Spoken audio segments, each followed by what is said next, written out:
Si cierras los ojos y piensas en una locomotora de vapor, lo primero que oyes no es el silbato, sino el ritmo. Ese golpeteo repetido que sube y baja como un corazón mecánico mientras los pistones empujan, se detienen, vuelven a empujar y hacen temblar los rieles con cada ciclo.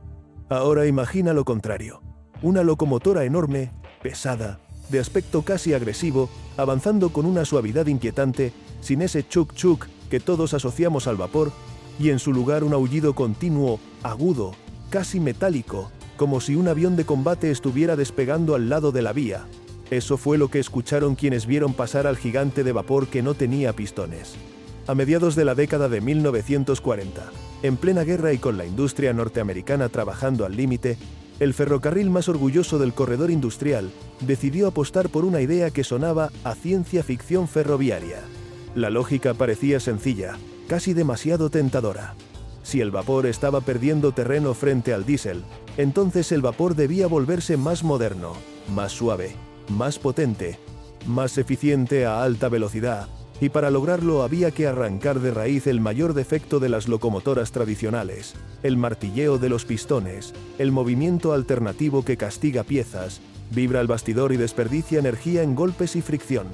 En lugar de pistones, la propuesta era una turbina de vapor, la misma familia de tecnología que movía grandes barcos y generaba electricidad en instalaciones industriales.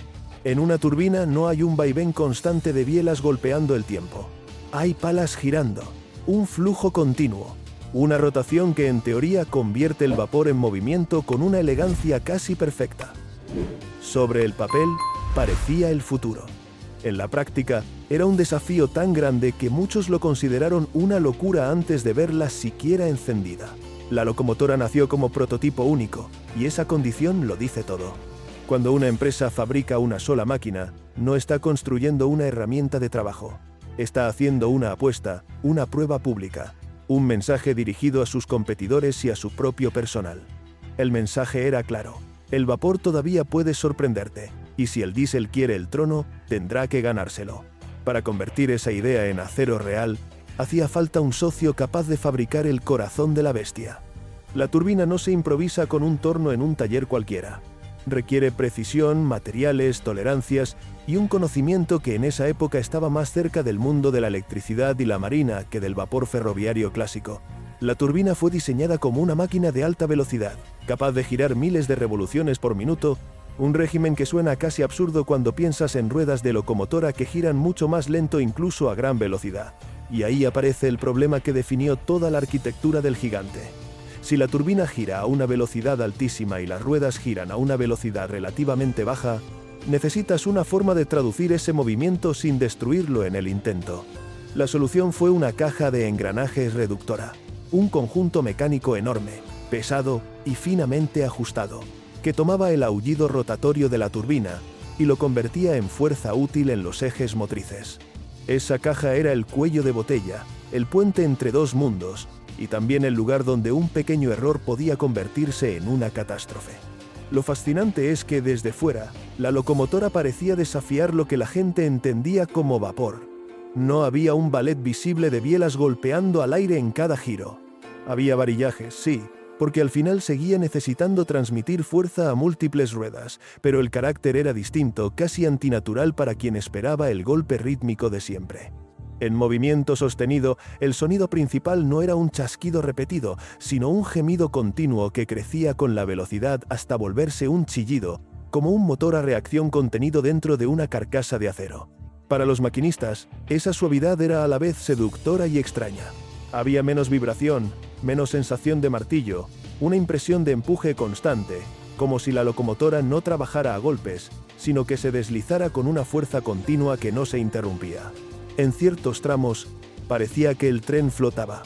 Y esa era la promesa: velocidad sostenida, potencia estable, menos desgaste en teoría, menos castigo al riel, menos golpes que destrozan piezas con el tiempo. Pero incluso en los primeros recorridos, se hizo evidente que esa belleza tenía una condición: el gigante quería correr. Las turbinas aman la velocidad porque su eficiencia y su comportamiento mejoran cuando giran rápido y el flujo de vapor se mantiene estable. En una locomotora, sin embargo, no todo es correr a toda máquina por la línea principal. Hay salidas desde parado, Maniobras en patios, tramos lentos, señales, limitaciones, curvas, subidas, y cada vez que la velocidad cae, el mundo ideal de la turbina empieza a desmoronarse. Y justo ahí se abre el misterio real de esta historia. Porque el gigante sin pistones fue, durante un breve instante, una visión del futuro. Un vapor que sonaba como un avión de combate y que podía moverse con una suavidad casi irreal. Pero bajo esa superficie elegante, la máquina estaba a punto de descubrir la trampa más cruel de la turbina aplicada al ferrocarril. Que lo que funciona de maravilla cuando todo va rápido puede volverse un monstruo hambriento cuando te obligan a ir lento. Y un monstruo hambriento, en una locomotora de vapor, siempre termina devorando algo desde dentro. En cuanto el gigante empezó a operar fuera de las pruebas controladas, apareció la primera gran contradicción. La turbina era perfecta para la línea principal, pero el ferrocarril real no es una pista de pruebas. Un tren no vive en un mundo de velocidad constante. Vive en un mundo de arranques, paradas, señales, maniobras, pendientes, cambios de vía y tráfico. Y en ese mundo, la turbina de vapor se comporta como un atleta de élite obligado a caminar por un pasillo estrecho. La turbina necesita flujo continuo y régimen estable. Eso significa que la locomotora estaba en su elemento cuando corría rápido con carga constante, manteniendo el vapor entrando a la turbina de manera uniforme. En esas condiciones el empuje era suave, el sonido era un aullido sostenido y la máquina parecía casi invencible. Pero cuando la velocidad bajaba, cuando el tren debía frenar o arrancar desde cero, el comportamiento cambiaba de forma dramática. Una locomotora de pistones tiene una ventaja que el público suele ignorar: produce par alto desde el arranque. Los cilindros pueden empujar con fuerza incluso cuando las ruedas están casi detenidas, porque el vapor se aplica directamente sobre el pistón en un ciclo alternativo. La turbina, en cambio, necesita girar. Si está casi detenida, su capacidad de producir par útil se desploma. Para compensarlo, el diseño tuvo que incorporar sistemas auxiliares, engranajes y estrategias de control que, en la práctica, convirtieron la locomotora en una máquina compleja, delicada, en algunos momentos, impredecible. Uno de los problemas más serios fue la caja de engranaje reductora, ese puente entre la turbina de alta velocidad y los ejes de baja velocidad. En teoría, la caja debía ser robusta, capaz de soportar potencia enorme durante horas. En la realidad estaba sometida a cargas cambiantes, vibraciones, variaciones de temperatura y sobre todo golpes de torque cuando el tren pasaba de una condición a otra. En una locomotora tradicional, el sistema de bielas y ruedas distribuye fuerzas de manera relativamente gradual. En la turbina, el flujo continuo podía convertirse en un golpe mecánico si el control no era perfecto.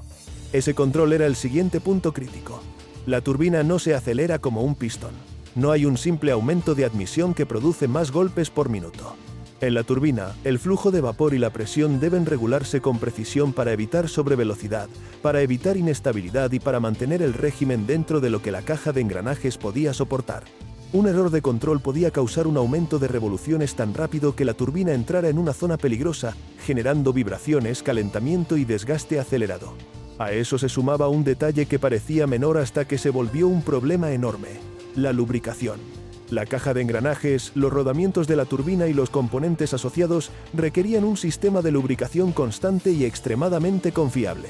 En una locomotora de vapor tradicional, la lubricación es importante, pero el sistema está distribuido y suele ser más tolerante. En la turbina, la tolerancia era mínima. Si el aceite se degradaba, si la temperatura subía demasiado o si se contaminaba, el desgaste podía volverse rápido y destructivo. Y el aceite, en una locomotora de vapor, vive en un mundo hostil. Está rodeado de calor, vapor, carbón, ceniza, polvo metálico y vibraciones. Mantenerlo limpio y en rango térmico era una tarea casi obsesiva. Mientras tanto, el consumo de combustible comenzó a revelar otra paradoja. En teoría, la turbina debía ser más eficiente a alta velocidad, especialmente porque evitaba pérdidas asociadas al movimiento alternativo de pistones. Pero en la práctica ferroviaria, donde la velocidad cambia y las paradas son inevitables, esa eficiencia se volvía menos impresionante. Cuando la locomotora debía operar a baja velocidad, la turbina se volvía menos eficiente y, en algunos momentos, sorprendentemente voraz. El gigante podía correr con una suavidad que hacía creer que el vapor había encontrado su segunda juventud. Pero también podía devorar carbón y agua como si estuviera compensando una falla estructural. En trayectos con muchas restricciones, el consumo se disparaba. Y en una época donde el diésel estaba ganando terreno precisamente por su eficiencia y facilidad operativa, ese comportamiento era un golpe directo a la promesa original. Además, el mantenimiento era un dolor constante. Los talleres ferroviarios estaban preparados para pistones, válvulas, bielas, calderas y sistemas tradicionales. Una turbina requería otro tipo de mentalidad. No era solo reparar, era diagnosticar un sistema de alta velocidad con tolerancias finas. En términos prácticos, significaba que el gigante necesitaba atención especializada, piezas no comunes y personal entrenado. Cada día que pasaba sin operar era un recordatorio de que la complejidad puede matar incluso a las ideas más brillantes. Sin embargo, la locomotora seguía teniendo un talento que nadie podía negar. Cuando el tramo era largo, cuando la línea se abría, cuando la velocidad podía mantenerse, el gigante se convertía en un espectáculo. El sonido se transformaba en un aullido continuo. El tren avanzaba con una estabilidad casi sobrenatural, y los observadores sentían que estaban viendo una máquina de otra era, una especie de híbrido entre el mundo del vapor y el futuro de la turbina. Esa dualidad, brillante en condiciones ideales y problemática en condiciones reales, es lo que convirtió al gigante sin pistones en una leyenda. No fue un fracaso simple, ni un éxito rotundo. Fue un experimento vivo, un recordatorio de que la ingeniería puede crear monstruos hermosos, capaces de momentos de gloria, pero también de exigir un precio oculto. Y ese precio empezó a hacerse evidente en la forma más cruel posible. Desgaste acelerado, averías recurrentes y un ciclo de reparaciones que con el tiempo comenzó a consumir la paciencia de la propia compañía. Porque en el ferrocarril no basta con ser impresionante. Una locomotora debe ser fiable, debe salir cada día, cumplir horarios, resistir abuso y volver al depósito sin exigir una reconstrucción constante. El gigante de vapor que sonaba como un avión de combate estaba a punto de chocar contra esa realidad. Y lo que ocurrió después no solo definió su destino, sino que reveló por qué la era de la turbina ferroviaria terminó siendo un camino tan seductor como trágico. El punto de quiebre no llegó con una explosión espectacular, ni con una falla catastrófica que paralizara la línea principal en plena hora pico. Llegó de forma más silenciosa, más burocrática y por eso mismo, más devastadora. Números en un informe. Cada vez que el gigante regresaba al taller, no volvía solo con historias de velocidad y aullidos metálicos. Volvía con listas de inspección más largas de lo esperado. Desgaste prematuro en engranajes. Temperaturas elevadas en rodamientos.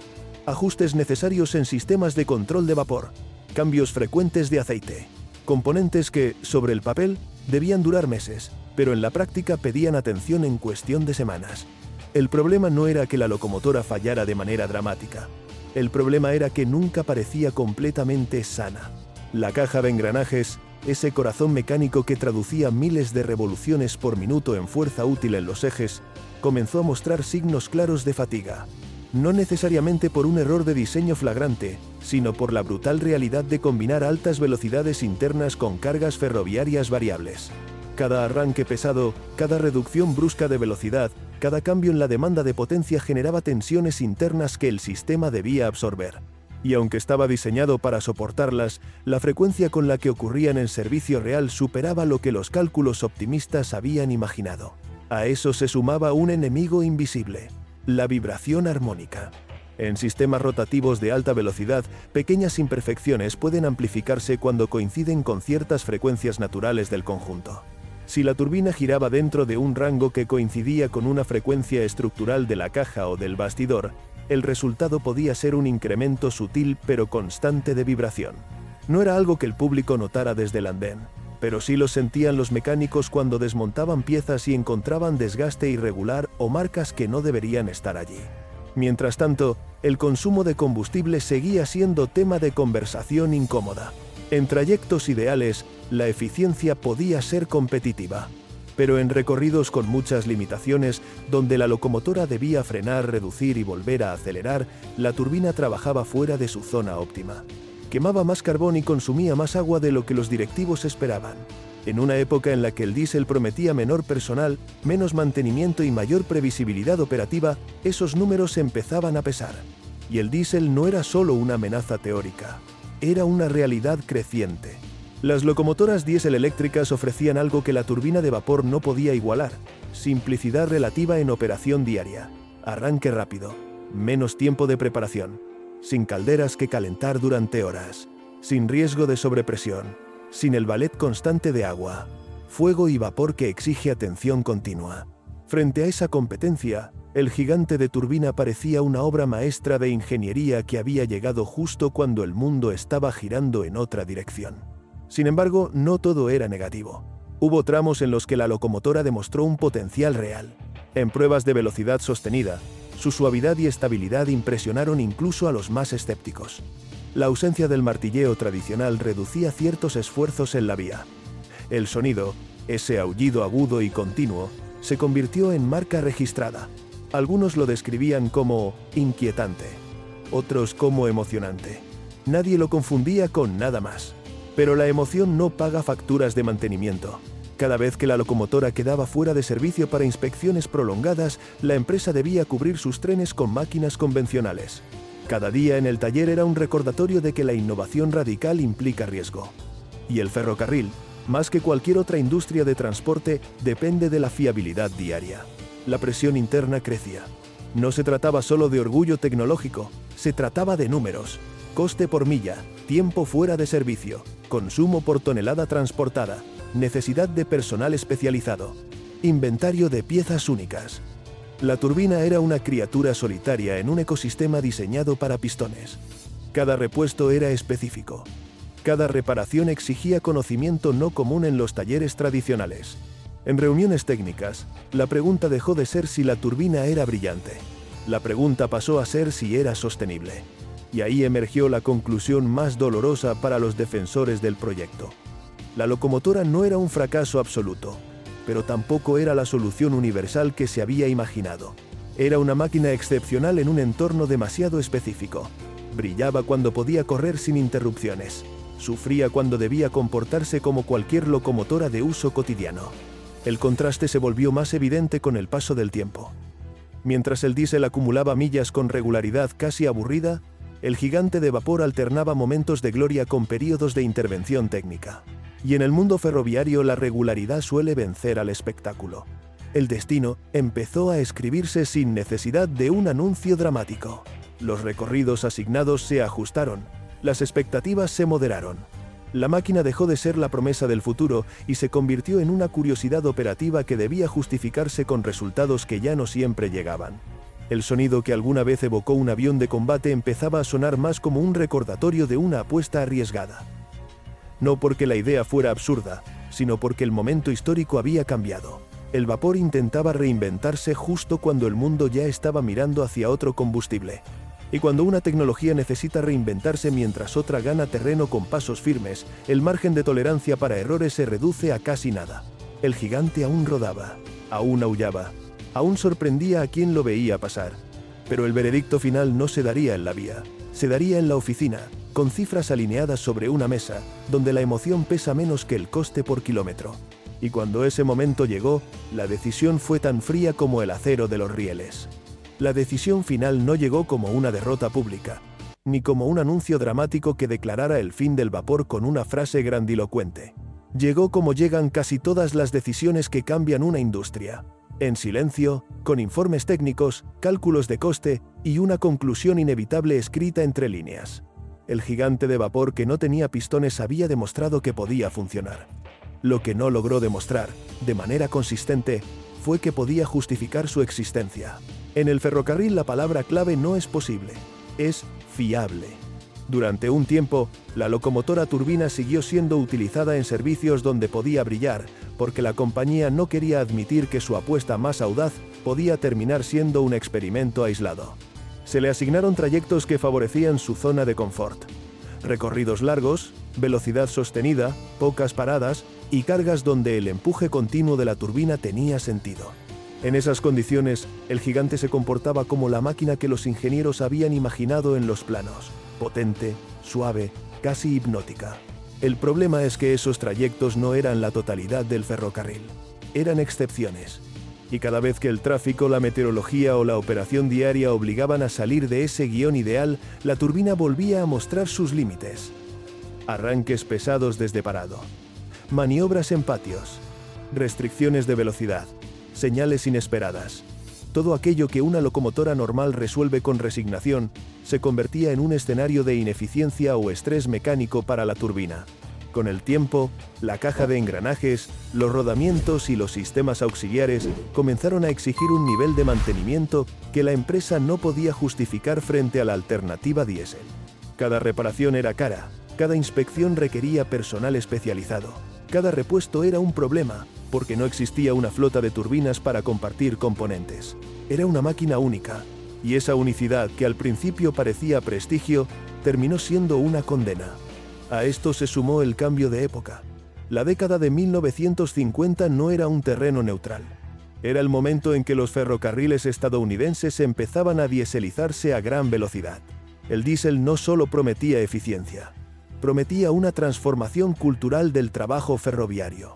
Menos personal, menos preparación, menos riesgo de errores en calderas, menos dependencia del carbón y del agua, más disponibilidad diaria y, sobre todo, más previsibilidad. En comparación, el gigante turbina se veía como un monumento a la complejidad. Una obra de ingeniería brillante, sí, pero también un recordatorio de que el vapor, para competir, necesitaba convertirse en algo tan sofisticado que dejaba de ser práctico. Ahí aparece la ironía más cruel de toda la historia. La turbina era en cierto modo la mejor versión posible del vapor en términos de concepto. Era el intento más serio de modernizarlo. Y precisamente por eso mostró el límite real del vapor ferroviario.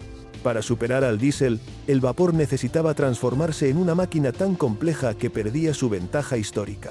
Ser reparable, robusto y relativamente sencillo de mantener con la cultura ferroviaria existente. El proyecto, sin quererlo, se convirtió en prueba de que el vapor había llegado al final de su camino. Cuando finalmente se decidió retirarla, no fue porque la locomotora no pudiera moverse. Fue porque su existencia ya no encajaba en el futuro de la empresa. En un mundo donde las locomotoras diésel podían operar día tras día con mínima intervención, mantener una máquina única, exigente y costosa era un lujo sin sentido. El ferrocarril no podía darse el gusto de tener una estrella caprichosa, por espectacular que fuera.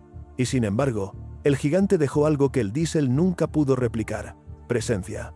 Quienes la vieron pasar no la olvidaron, no por su tamaño únicamente, sino por su sonido. Ese aullido continuo, agudo, casi como un avión de combate, era algo que rompía con el imaginario colectivo del vapor. No era el golpeteo rítmico de pistones, era un grito industrial sostenido, como si el vapor hubiera intentado por última vez imitar el futuro. Ese sonido se convirtió en leyenda, porque fue breve. Si hubiera existido una flota completa, el público se habría acostumbrado. Habría dejado de ser especial. Pero al ser un prototipo único, su rareza amplificó su impacto. Se convirtió en una historia que los ferroviarios contaban en talleres y depósitos. Una máquina que parecía salida de un universo alternativo donde el vapor no murió, sino que evolucionó hacia algo extraño y poderoso. La desaparición física del gigante, ya sea por desmantelamiento o por pérdida en el tiempo, no eliminó su lugar en la memoria ferroviaria. Al contrario, lo reforzó. Porque lo que no se conserva, se mitifica.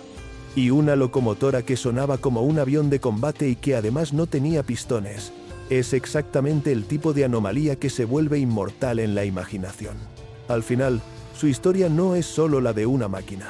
Es la historia de un momento en que la industria intentó resistirse al cambio. El vapor, que había dominado durante más de un siglo, se negó a irse sin luchar.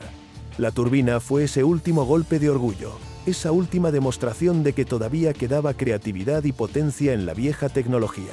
Pero la guerra del futuro no se ganaba con creatividad. Se ganaba con fiabilidad, coste y facilidad operativa. Y en esa guerra, el diésel tenía todas las ventajas.